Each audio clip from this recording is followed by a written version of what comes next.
भाई नमस्ते, जय जगन्नाथ, जय श्री राम। मु रत्नाकर मोर से परिवा चाष ब्लॉग रे आज आपन को आउ थे स्वागत करुच्ची।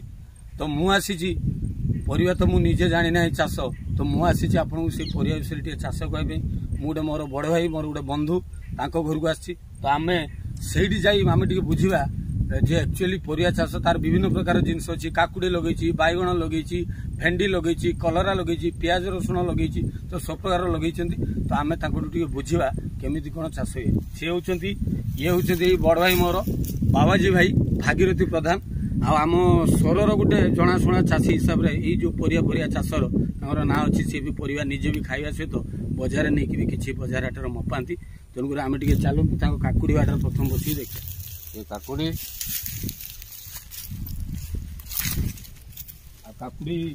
काकुड़ी तो यही काकुड़ी तो हेलानी देखु काकुड़ी आम सार विषय दि जाए नहीं।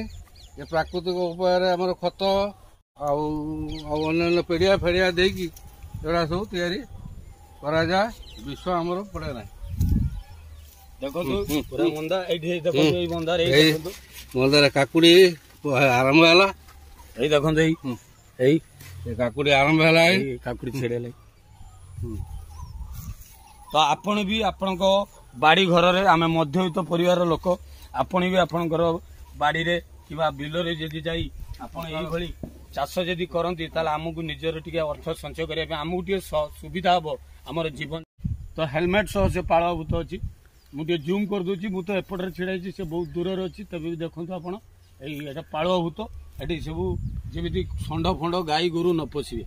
तो बर्तमान बाबाजी सागरे मु भी चलली आसतु आ बाड़ीटा बुलदवा। काकुड़ी से तार तोलुची सका आज काकुड़ी मु तो आसी एटा बर्तमान टे ऊपर ओली। तो सकाळ बेला काकुड़ी बहुत तोलिकी दिखाई। तो बाजार रे हाट तो से जो गुर्दीटा ये पड़ीला लगी मत से यही गोटे काकुड़ी यही छेड़ेला काकुड़ी यही देखो यही काकुड़ी। तेणुक प्राकृतिक उपाय पूरा प्राकृतिक उपाय एठी आपणकर सार विष किछि पड़े नाही। तो आपणकर केवल जैविक खत आ पेड़िया या द्वारा चाष हुए। आपण माने जदि केतबेले ये चाष केमिति को प्रकार बिना सार बिना केमिकल्स रे भी फळै पारुचंती विभिन्न प्रकार फल परिवा आपण जदि जाने पे चाहुचंती ताले मो सहित जोगाजोग करिवे। मु आपण को से बाबाजी मोर जो बड़ भाई भागीरथी बाबाजी को नहीं आसबि, आपण संपूर्ण पूरा जानि परिवे। तो आज मु काकुड़ीर ब्लॉग आपन को देखैली। नेक्स्ट एठी जहाँ जहाँ बाबाजी सब लगे गोटे गोटे करी ब्लॉग रे मु आपन को देखेबी। आपण माने मोर प्रोफाइल को फॉलो करिवे। ए बळा विभिन्न ब्लॉग देखिया पे मजादार ब्लॉग देखिया पे रत्नाकर आपन को भलो भलो कंटेंट ए बळी देखेबो। तो आज मोर ब्लॉग को एठी विराम देली। वंदे उत्कल जननी, भारत माता की जय, नमस्ते।